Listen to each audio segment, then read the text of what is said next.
ఓం శ్రీ మాత్రే నమః. ఓం శ్రీ గురుభ్యో నమః. అందరికీ శుభ సాయంత్రం. ఈ రోజుకి స్వాగతం. అయితే మనం రోజు కొన్ని విషయాలు తెలుసుకుంటాం హిందూ ధర్మం గురించి.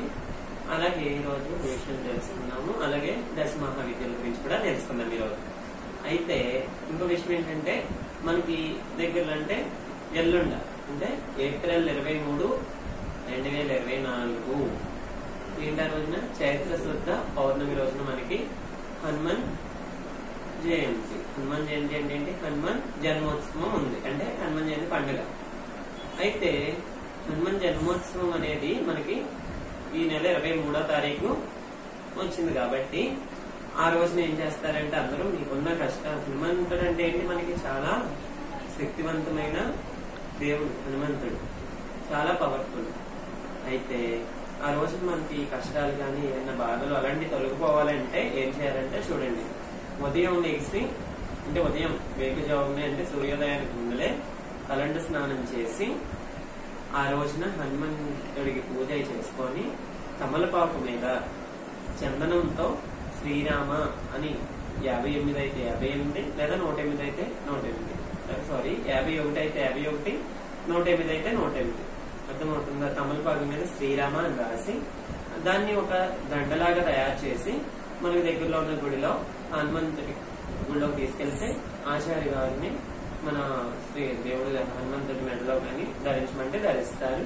అలా చేసిన తర్వాత అంటే మీరు చేసే ఏదైనా మీరు అంటే తక్కువ స్థాయిలో అయినా ఎక్కువ స్థాయిలో అయినా ఏదైనా వస్త్రదానం చేయడం, అలాగే అన్నదానం చేయడం. వస్త్రదానం, అన్నదానం ఈ రెండు చేయడం వల్ల చాలా అంటే చాలా మంచి జరుగుతుంది ఆ రోజున.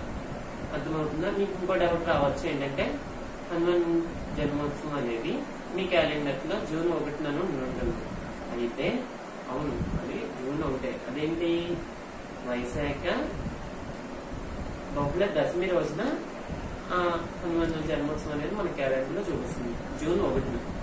అయితే అదేంటంటే హనుమంతుడు పునర్జన్మ, అంటే మళ్ళీ దేవుడు హనుమంతుడిని సృష్టించిన రోజు అది కాబట్టి అప్పుడు కూడా జరుపుకుంటారు. అర్థమవుతుందా? అంటే హనుమాన్ జయంతి మనకి ఇయర్ లో 2 times వస్తుంది, అవునా? అయితే ఈ హనుమాన్ జయంతి చేసిన చాలా మంచిది, అది చేసిన 2 చేస్తే ఇంకా మంచిది. ఓకేనా? నేను చెప్పిన ప్రాసెస్ పద్ధతి చేయడం వల్ల చాలా అంటే చాలా మంచి జరుగుతుంది. అయితే మనం దశ మహావిద్యల గురించి చెప్పుకుంటున్నాం కదా. అయితే దశ మహావిద్యల్లో ఈ రోజు ఫస్ట్ రోజు మొదటి దశ ఏంటనేది తెలుసుకుందాం అనుకున్నాం కదా. అయితే ఈ రోజు మొదటి దశ ఏంటంటే కాళికాదేవి అనుకున్నాం. నేను చెప్పాను నేను ఆల్రెడీ.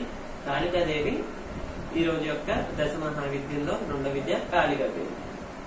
అయితే చూడండి, ఈవిడికి ఆశ్వీజ మాసం కృష్ణపక్ష అష్టమి తిథి. ఈవిడికి ఏంటంటే చూడండి, ఆశ్వీజ మాసం అంటే ఆశ్వీజ మాసంలో కృష్ణపక్ష అష్టమి తిథిలో ఈవిడి యొక్క అంటే ఏంటంటే ప్రీతిప్రాత్రమైనది ఈవిడి యొక్క రోజు.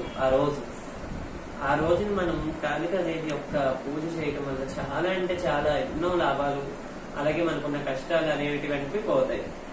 గుర్తుంచుకోండి, ఆశ్వీజ మాసం కృష్ణపక్ష అష్టమి తిథి.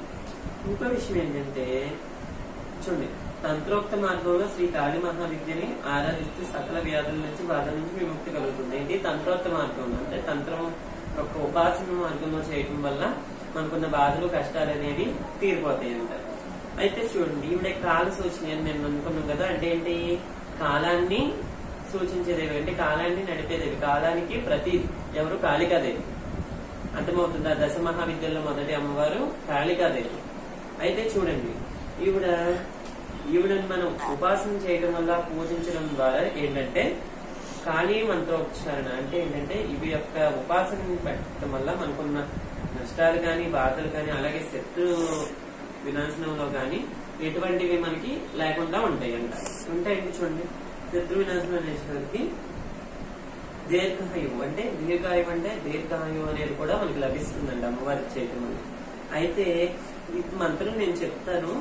ఈ మంత్రం మీరు ఏంటంటే ఎప్పుడు పడితే అప్పుడు ఉచ్చరించకుండా ఉదయం సాయంత్రం 11 సార్లు కానీ లేదా 101 సార్లు లేదా 1101 సార్లు అయితే ఇంకా మంచిది. కానీ ఇది మీరు ఉపాసన చేపట్టాలి అంటే మీరు తగిన గురువుని ఎంచుకోవాలి. మీరు సొంతంగా ఇది చేయకూడదు, చేయలేరు కూడా. అర్థమవుతుందా? దీనికి అన్ని ఏంటంటే ఖాళీ అంటే మన దశమహావిద్యలో మనం తీసుకునే ఉపాసనను బట్టి మనల్ని గురువుని ఎంచుకొని ఆ గురువు ద్వారా మనం ఇది మంత్రాన్ని ఉపదేశించవచ్చు.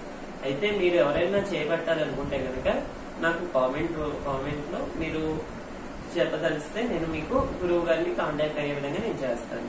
అయితే ఈ మంత్రం చూడండి, మంత్రం చెప్తున్నాను, జాగ్రత్తగా వినండి. చూడండి, ఓం క్రీం క్రీం క్రీం హ్రీం హ్రీం హుం హుం దక్షిణ కాళికే క్రీం క్రీం క్రీం హ్రీం హ్రీం హుం హుం స్వాహ.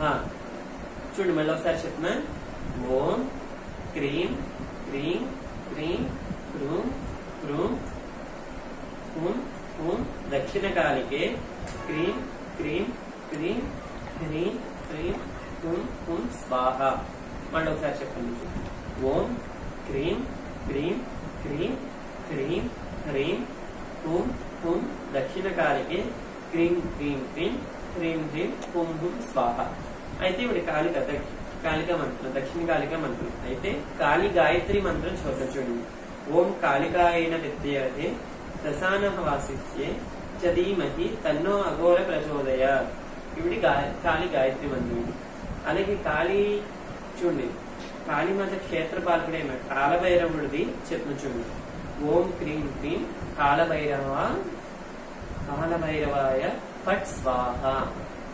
లేదా ఓం క్రీం క్రీం క్రీం క్రీం హుం హుం కాలభైరవాయ స్ఫట్ స్వాహ. అలా మనకి రెండు ఉన్నాయి.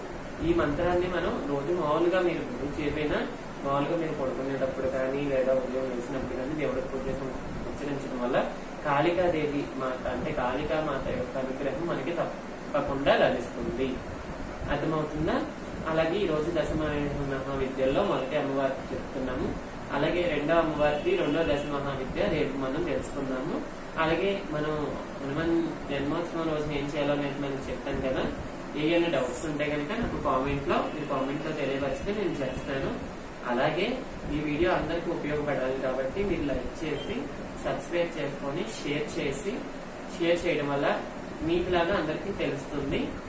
ఓకేనా? నేను ఒకవేళ చెప్పేది ఏదైనా తప్పులు ఏమన్నంటే మన్నించండి. ఓకేనా? ఇంకో వీడియోతో రేపు కలుసుకుందామండి. ఓకేనా? ధన్యవాదాలు. జై శ్రీరామ్.